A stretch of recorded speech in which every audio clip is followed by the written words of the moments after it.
The recruits of Class 193 are just over the halfway point of their time at the Charlotte Police Training Academy, and it's pretty much business as usual.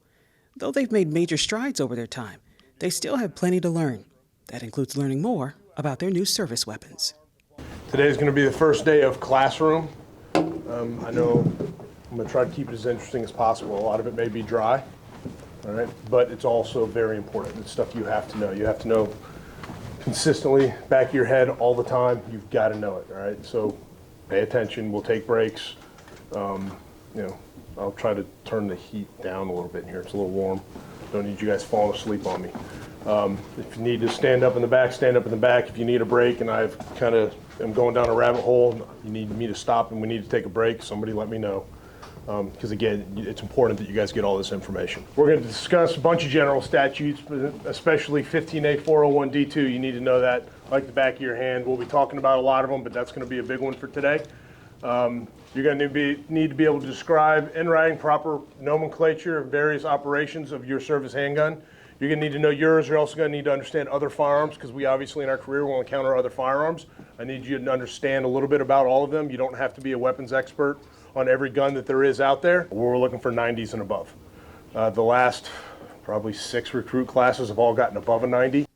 The classroom takes up a major portion of the recruits' time at the academy as they learn everything from weapon safety tips, general law, and details of the day-to-day field work of an officer, all of which will be critical once they graduate in April. So one thing that interested me with law enforcement was the fact that I got to see a role model come home every day in uniform, telling me stories even to this day about how he loved his job, how he looked forward to going to work. That had a very good impact on me. I think it structured me in a way where I didn't think of doing anything else because of how much my father talked about he loved it. So that pushed me to want to become law enforcement and go down this path. So pushing that ahead, I also had the options to choose what I wanted to do with my life. And I didn't see anything else other than coming here to CMPD, having someone who's experienced his full time here, retired from here, and always hear nothing but good things, going through the internship, just meeting great people that worked throughout this community, worked through this department. You learn that they want to help you succeed, and that's something that I enjoy, being somewhere where I'm wanted and where people want you to be there and always will help you try and get on the right path. Academic side for me has been stressful. I've never been the type of person to always do good on tests, but coming here and putting in a lot of extra time and talking to instructors, asking any questions that you have, they're very open about that, and just learning more about the law that we have to learn and be familiar with. So for testing purposes, I think I've grown. I've even told myself that I've grown as on the educational side, just coming through the academy, learning how to study and what works best for me. It started off rocky, started off slow, then it starts to develop and you get better at it as you go. And you also have support teams here and peers that actually help you through the process. I've been here for about 15 years. This will be my 16th year, starting since September. So September of this coming year, I'll be 16 years of department. I started back in 2007. I worked patrol, second shift and fourth shift until I had the opportunity 2013 to try out for the SWAT team. And I did that back in 2013. I've been on the SWAT team. I made the process. I've been doing that for about 10 years now. For the past 4 years, I've been on CRU, which is Crime Reduction Unit. We concentrate on violent crimes and focused efforts in the city, whether it's violent crime, property crime, mostly open air drug markets. Those are the things we like to concentrate on. So that's a little bit of me. Tell me a little bit about yourself. And then write on the board a word or an idea or like something you might think would be important to in custody transport. Okay? I'm not going to pick on anybody.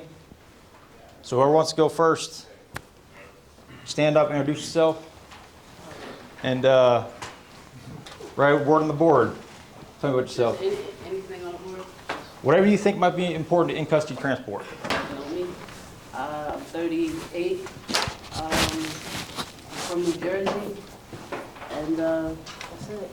Okay. Write yourself something on the board. In-custody transport. Just think about that for a second.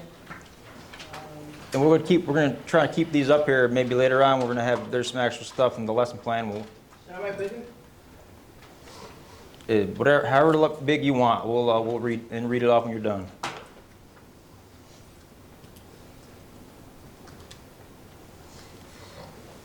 All right, it's a good one. Who's next? Erica Kranz. About myself. Just a little something. I have 2 children, 2 girls. 2 girls, that's awesome. So it's, like I said, this is not a test. It's just something to kind of see where you guys are at, right? How long have you guys been in the academy so far? 14 weeks? A little while, right?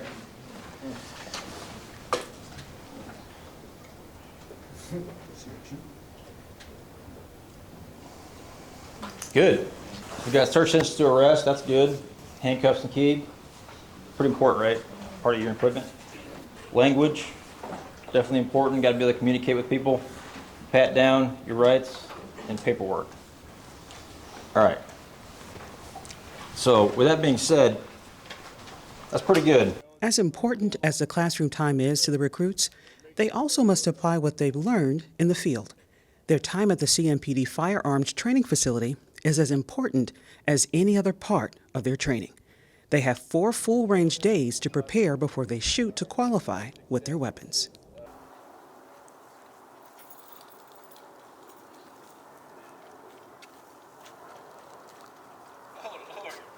You still have to load them once we post the targets, load your mags, and then get up in the bleachers.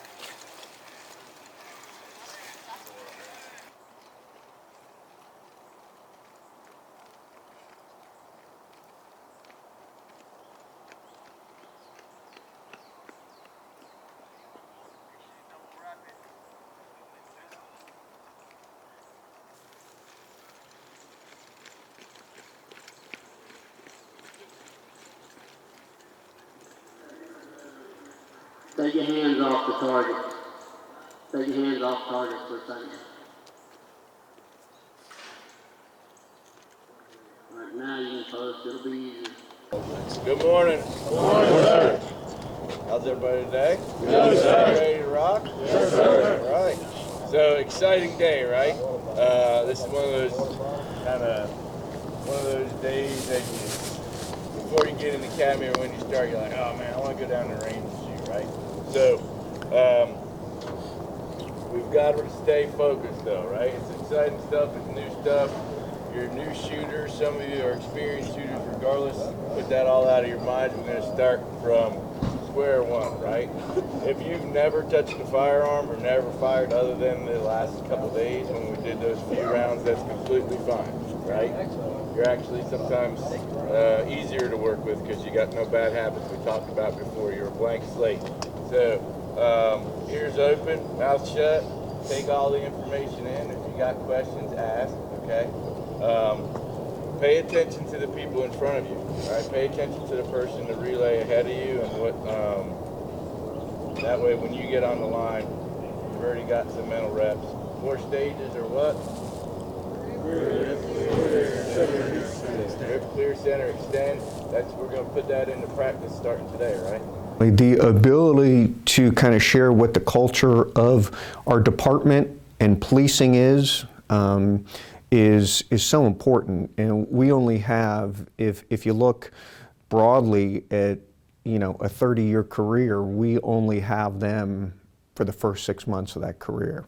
And it's so important to instill not only the values of what good policing is, but also the values of the Charlotte-Mecklenburg Police Department. And we spend a lot of time and are very intentional with pouring into the young men and women who in a few short weeks will be on the street out there serving our public.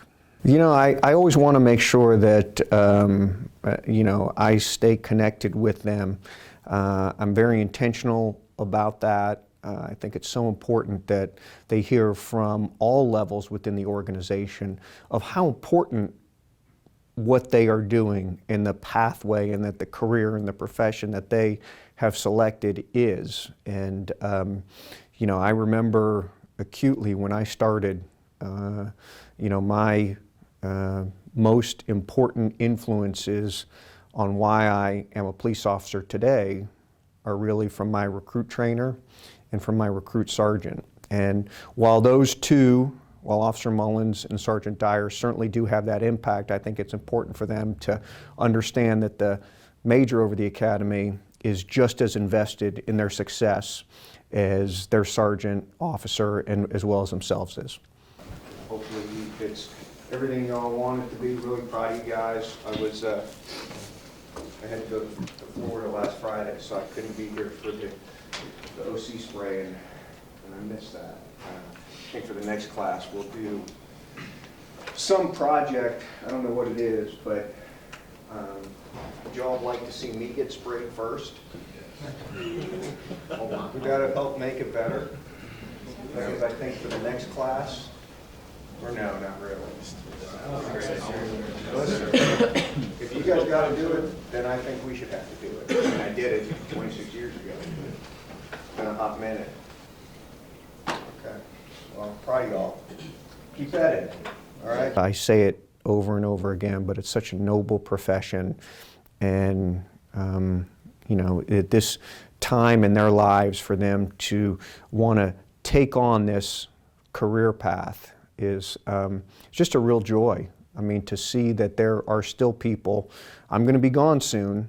You know, within the next 5 years or so, I'll be on and I'll have retired. But there will always be a need for policing, and there will always be a desire for the community to feel safe and protected. And we have to do whatever we can to make sure that we continue to provide an opportunity for the young men and women of our society to step into that role and that opportunity. We're going to discuss how to testify in court, how to make our way around the courthouse and be prepared, and then later on this afternoon and on Tuesday, y'all are going to have opportunities to testify.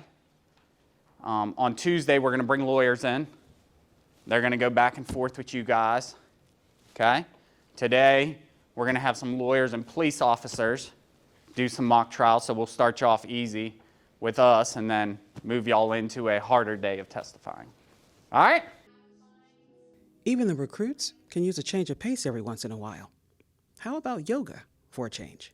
Just the arms off the mat or off the floor, and exhale, release.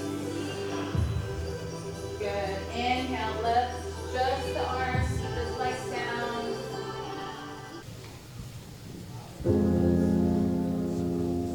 So the more that left knee draws towards the rig, the more of the stretch you're going to get in that hip. You can place the left hand on that left quad to push it back, give you more of a deep stretch.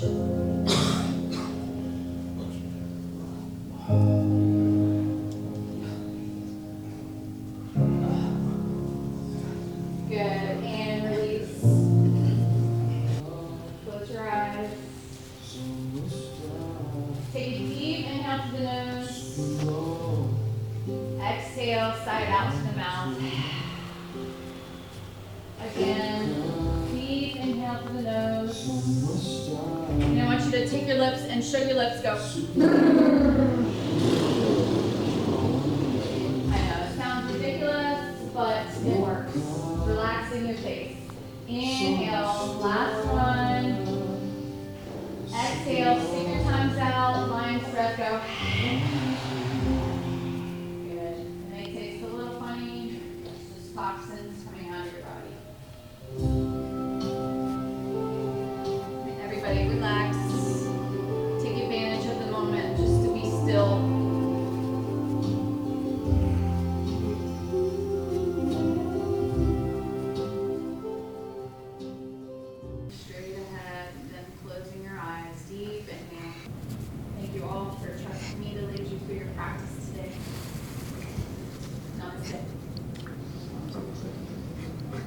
guys.